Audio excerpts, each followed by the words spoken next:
Lighten it.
Missed a gear, Kevin.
It must have no water left in it because I can't even make it back. It's 2:30 now. Guess I'm done for the day. Alright, this trip to the track. We made 3 passes. It had rained a couple of days prior to when we went up there, and it was super cold, so the track wasn't in the best shape. I either spun trying to leave normal or bogged leaving too soft. Got 3 crappy passes in, and on the second pass I missed third 3 times before I finally gave up and just coasted through the traps.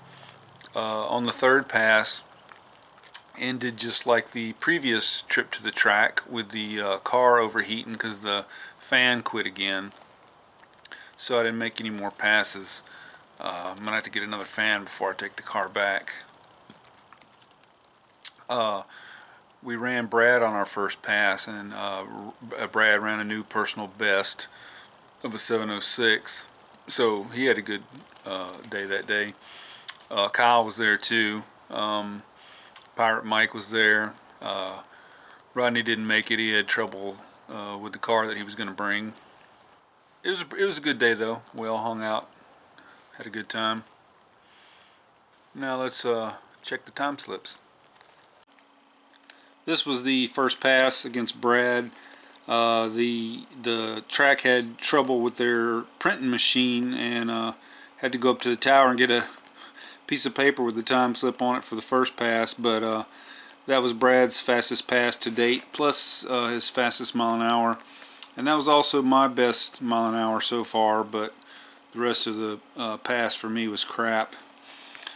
Second pass, I ran Kyle and proceeded to miss third gear like 3 tries before I gave up and just coasted through. The last pass was also against Kyle, and yes, I did red light on both of those first 2 passes, not intentionally. I wasn't paying close enough attention. On the last pass I actually gave it a try on the reaction time and Kyle red lit on me. And that ended the day. We'll see you guys next time.